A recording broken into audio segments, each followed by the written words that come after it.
Our pilgrimage in Quebec began where the faith of this country began. In the heart of old Quebec City stands the Cathedral Basilica of Notre-Dame de Québec. A church has stood on this ground since 1647. It is considered as the oldest parish in Canada. It was destroyed during the British siege of 1759, rebuilt, then gutted by fire again in 1922 and restored once more. It was the first church in Canada to be elevated to a basilica.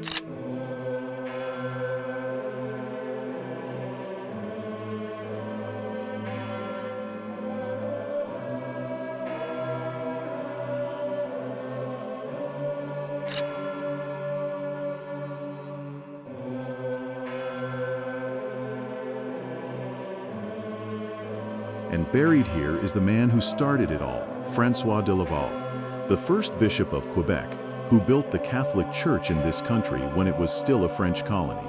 He was canonized as a saint by Pope Francis in 2014. His remains lie in a shrine inside this cathedral. Our pilgrimage continued with a visit to the Basilica of Sainte-Anne-de-Beaupré. The basilica is set along the St. Lawrence River in Quebec, Canada, 30 kilometers east of Quebec City. The Basilica of Sainte-Anne-de-Beaupré is one of the 5 national shrines of Canada.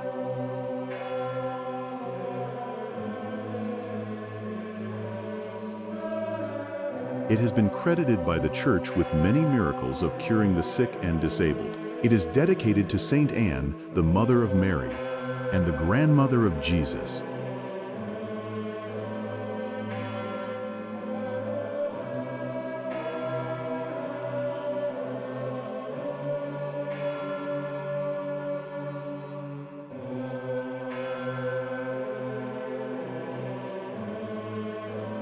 When you walk in, the first thing you see before the altar, before the mosaics, before anything, are 2 pillars, floor to ceiling, covered in crutches, canes, braces, and other signs of disability. Every single one was left behind by a pilgrim who walked in sick and walked out healed. The basilica houses what is known as the great relic of Saint Anne, a wrist bone, about 4 inches long, brought from Rome. We were allowed to touch it, to place our hands on a relic of the grandmother of Christ.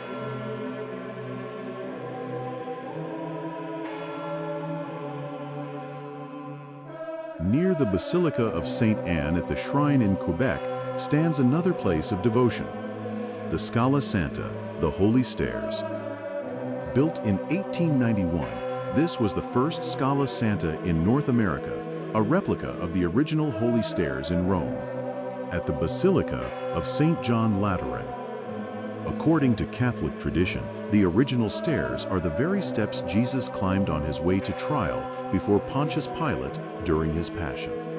Saint Helena, the mother of Emperor Constantine, is said to have brought them from Jerusalem to Rome in the 4th century. There are 28 steps. You climb them on your knees. There is a prayer for each step, meditating on the suffering of Christ.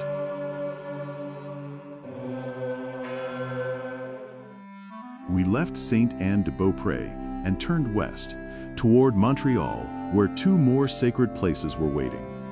One dedicated to Saint Anne's son-in-law, Saint Joseph, and the other one to her daughter.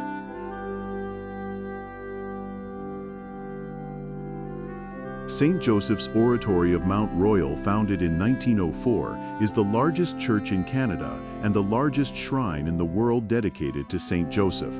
Its dome is one of the largest church domes in the world, 39 meters across.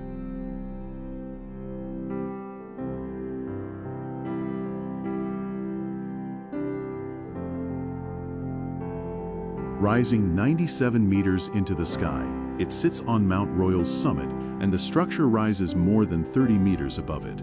You see the dome before you see anything else, rising above the trees of Mount Royal, higher than any building in Montreal, dedicated to Saint Joseph, husband of Mary, foster father of Jesus, and son-in-law of Saint Anne.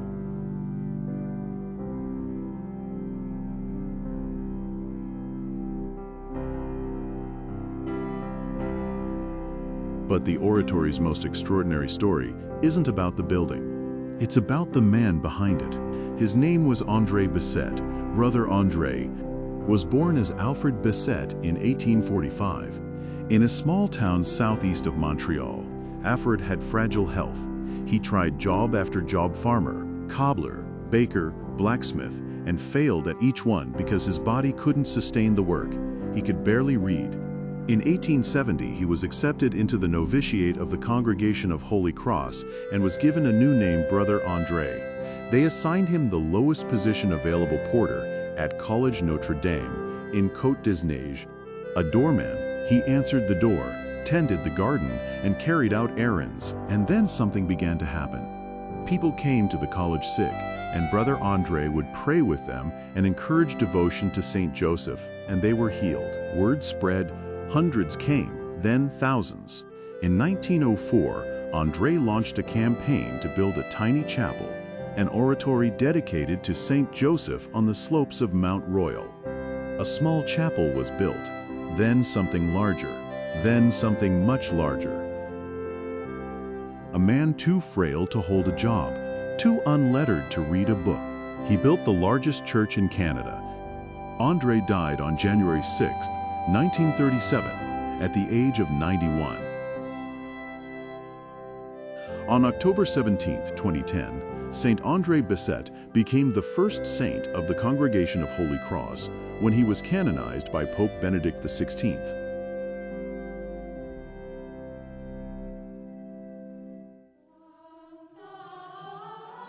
We had knelt on the holy stairs, touched the relic of a saint, and stood in the largest church in the country, built by a man the world overlooked.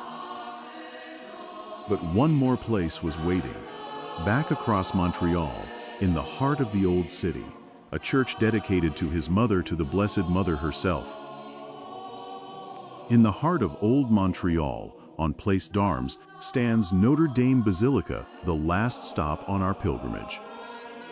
Like the cathedral in Quebec City, where our journey began, it is dedicated to Our Lady, the Virgin Mary, daughter of Saint Anne, Mother of Jesus. The vaults are painted deep blue, scattered with golden stars. The rest of the sanctuary glows with blues, azures, reds, purples, silver, and gold.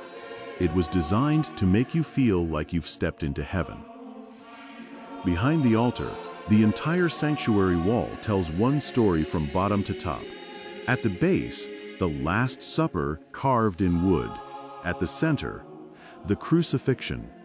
Around it, scenes from the Old Testament that foreshadow Christ's sacrifice, Abraham and Isaac, the offering of Melchizedek, and at the very top, the Virgin Mary, crowned by her Son.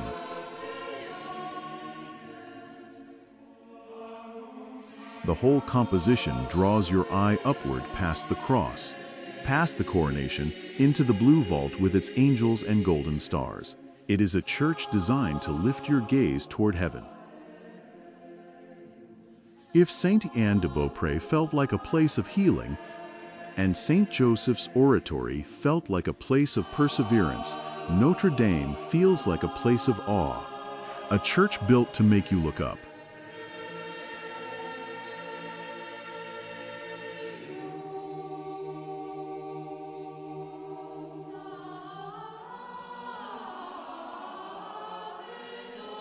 We planned it as a trip, but standing in those places, from the oldest church in Canada in Quebec City to the relic of Saint Anne we touched with our own hands, to the holy stairs we climbed on our knees, to the story of a doorman who built the largest church in the country, to the blue heaven of Notre Dame, it became something else.